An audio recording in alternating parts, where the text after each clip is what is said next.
সকলোকে মোৰ ইউটিউব চেনেললৈ স্বাগতম জনাইছোঁ। মৰমৰ ছাত্ৰ ছাত্ৰীসকলে তোমালোকৰ মাজত আলোচনা কৰিম ষষ্ঠ শ্ৰেণীৰ আমাৰ বিজ্ঞান পাঠ 9 অনুশীলনৰ লগতে পাঠৰ ভিতৰৰ প্ৰশ্ন উত্তৰ আজি তোমালোকৰ মাজত আলোচনা কৰিম। তোমালোকে ভিডিঅ'টো মনোযোগেৰে প্ৰথমৰ পৰা শেষলৈ চাই যোৱা। যদি এতিয়ালৈকে মোৰ চেনেলটো ছাবস্ক্ৰাইব কৰা নাই, মোৰ চেনেলটো ছাবস্ক্ৰাইব কৰি ভিডিঅ'টোত এটা লাইক কৰি দিয়া। বলা ভিডিঅ'টো আৰম্ভ কৰোঁ। এক নম্বৰ প্ৰশ্ন হৈছে স্তম্ভ প্ৰতিটো বস্তু স্তম্ভটো আটাইতকৈ উপযুক্ত এককৰ সৈতে মিলোৱা। উত্তৰ লিখিব অট্টালিকাৰ উচ্চতা। ইয়াৰ শুদ্ধ উত্তৰটো হ'ব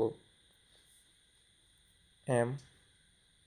দুই নম্বৰটো হৈছে দুখন চহৰৰ মাজত দূৰত্ব। ইয়াৰ উত্তৰটো হ'ব km। চি নম্বৰ পেঞ্চিলৰ দৈৰ্ঘ্য cm চেণ্টিমিটাৰ। এক নম্বৰ অট্টালিকাৰ উচ্চতা মিটাৰ। দুখন চহৰৰ মাজত দূৰত্ব কিলোমিটাৰ। পেঞ্চিলৰ দৈৰ্ঘ্য চেণ্টিমিটাৰ আৰু বহিৰ্বৈধ মিলিমিটাৰ।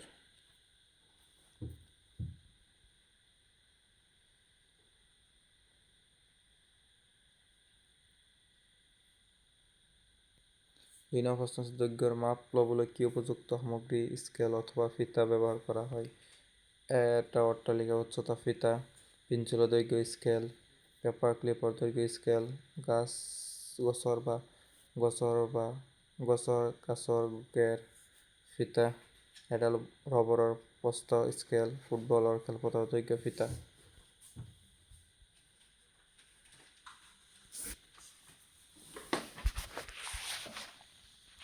সঁচা নে মিছা? তলিকে 1 মিটাৰ 100 চেণ্টিমিটাৰ সঁচা। 5000 মিটাৰ 5 চেণ্টিমিটাৰ মিছা। 2000 মিটাৰ = 2 চেণ্টিমিটাৰটো মিছা। 2 নম্বৰ ঘড়ী কাঁটাৰ গতি ৰৈখিক গতিৰ উদাহৰণ। মিছা। সৰল ৰেখাত কৰা গতিক দোলন গতি বুলি কোৱা হয়, এইটো মিছা। 8 নম্বৰ প্ৰশ্ন হৈছে শুদ্ধ উত্তৰৰ গোলটো পূৰ কৰা। 1 নম্বৰ তলৰ কোনটো পৰ্যায়বৃত্ত গতিৰ উদাহৰণ? ইয়াৰ উত্তৰ লিখিব অপচন বি এটা ঘড়ীৰ দোলকৰ দোলন। 2 নম্বৰ প্ৰশ্ন তলৰ কোনটো বৃত্তাকাৰ গতিৰ উদাহৰণ? উত্তৰ লিখিবা অপচন চি চলি থকা চিলিং ফেনৰ ব্লেড।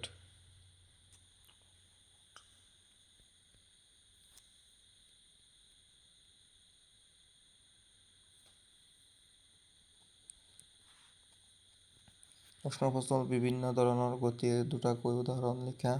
উত্তৰ লিখিব ৰৈখিক গতি। পোন পথেৰে চলি থকা এখন গাড়ীৰ গতি। ওপৰৰ পৰা তললৈ সৰি পৰা এটা ফলৰ গতি।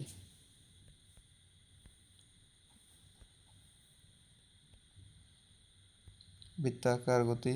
চলি থকা চিলিং ফেনৰ ব্লেডৰ গতি। সূৰ্যৰ চাৰিওফালে পৃথিৱীৰ গতি। দোলনৰ গতি। এটা ঘড়ীৰ দোলকৰ গতি। এখন দোলনাৰ গতি। তোমালোকৰ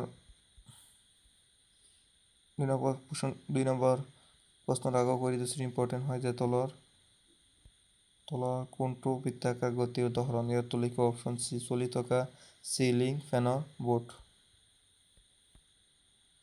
মোৰ ভিডিঅ' তোমালোকক ভাল লাগে ভিডিঅ'টো লাইক কৰি চেনেলটো ছাবস্ক্ৰাইব কৰি দিবা। ধন্যবাদ।